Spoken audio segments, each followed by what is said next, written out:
Joining me now is former Florida Republican governor, now running as a Democrat, to take his old job back, Governor Crist. Good morning to you, sir. Good morning, Chuck. You've been, like I said, you're not invisible this week. No, my fellow Floridian. Yes. Go Canes. Yes, I wore sir. this orange tie for you. Yeah, you say that, but you probably would tell a Gator that you wore that orange tie for them. Why wouldn't I? Yeah, definitely. Fair enough. Let me start. And I'm a Knoll, so let's go on the extra mile. Let me start with something that's just popping up in the headlines. What can you tell me about a relationship with a man named Scott Rothstein? Well, Scott's a guy that I knew. He was a supporter of me and President Bush and Governor Bush and Alex Sink and a lot of people. And he fooled a lot of people. And so, people do that. There's a lot of people that have that kind of lifestyle. And it's sad and it's disappointing. He's on trial now for a Ponzi scheme. It came up in testimony this week. He claimed a sort of quid pro quo judges. Where did that come from? With his wacky brain. I mean, it's absurd. It's absolutely absurd. And there's no truth to any of these allegations. Of course not. No. This is a guy who's in jail for 50 years. His credibility is zero, if not less. It's sad. He's trying to draw attention to himself, and apparently it worked.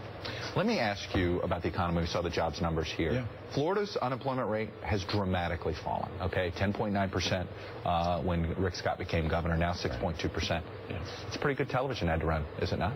I'm sure we'll see that ad, Chuck. There's no question about it. I mean, I'm running against a guy who's got. He says he's going to spend $100 million.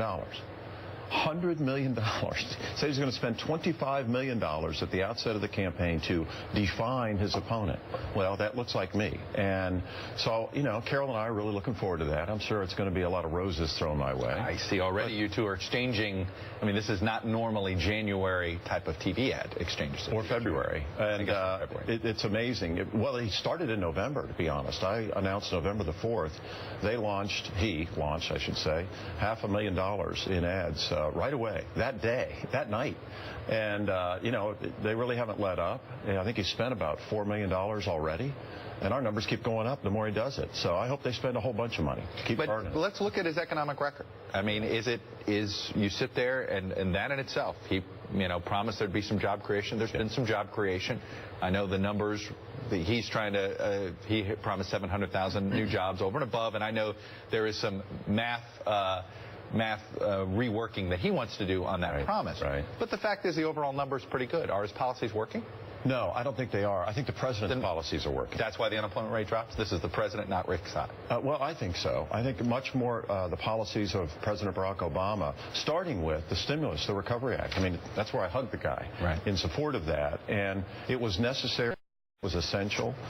It really saved tens of thousands of jobs in Florida, teachers, law enforcement officers, firefighters. If the president hadn't done that, I don't know where we'd be today. We were about to go off the financial cliff in the Great Recession, as we all know. But the president's policies have helped, and they've made a huge difference, and I'm enormously grateful to him. And it's not Rick Scott that did that. It was the president. And frankly, he's fighting the president tooth and nail on everything.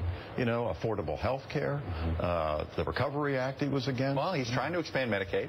He's open for that. It's a Republican legislature. Let me ask you that. May I? Yeah, go ahead. Go ahead. That's a good point. Because here, he wants to do it. He says he wants to do it. Republican legislature, and let's say you're governor, and you want to start an exchange, and you want to expand Medicaid, and we know that some of the largest uninsured are in basically two states, Florida and Texas, two states that are not participating in the health care law.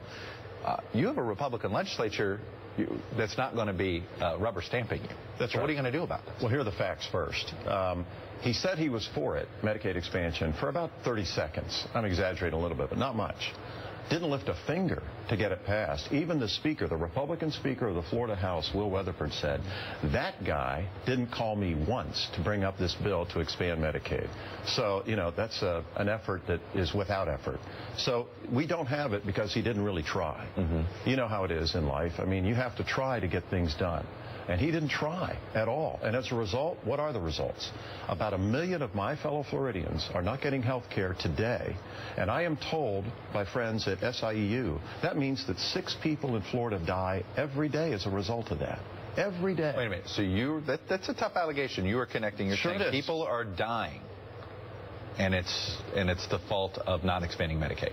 That's right. Okay. Well, think about it. I mean, it's not a stretch. I know. I'm just saying that's a tough charge. Look, I mean, you're accusing Governor Scott and the Florida Republican legislature not Medicaid is leading to people dying, more people dying in the state of Florida. Well, it's not hard to figure that out. It's common sense. Look at it. If people are sick and they aren't getting health care, what happens? They usually get sicker or they die. I mean, those are just the facts, Chuck. That's what happens. In addition to it, it's economically stupid.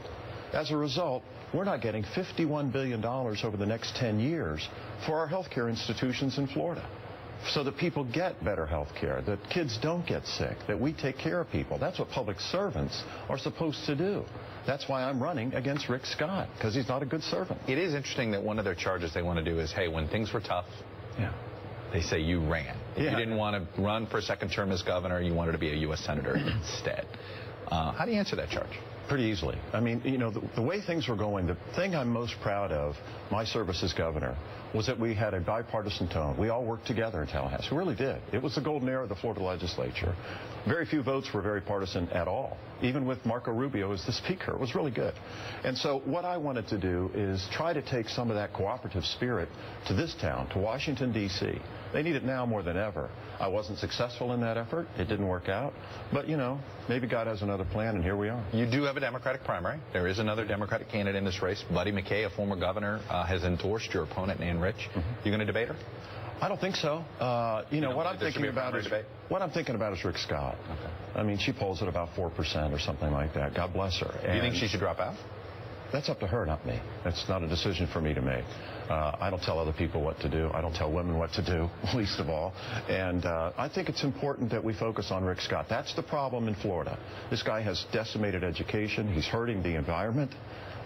His ethics are in big question. I mean, this is the guy, after all, Chuck, who headed a health care company that got the largest fine for fraud in the history of America. At the time, it's still... Florida Republican Alex Zink, that's the only ad she seemed to run at the end, and Floridians seem to overlook it. Well, we're talking about it in the beginning, and that'll make a difference. Charlie Crist, he's taking the campaign trail. Congratulations on your book. I have it here. The party's over, he says. You're right. It's an interesting explanation. A lot of little fun tidbits for political junkies, too. I think so. CharlieCrist.com? Yeah, little things about John McCain, Mitt Romney. It is quite interesting. Thank you for coming.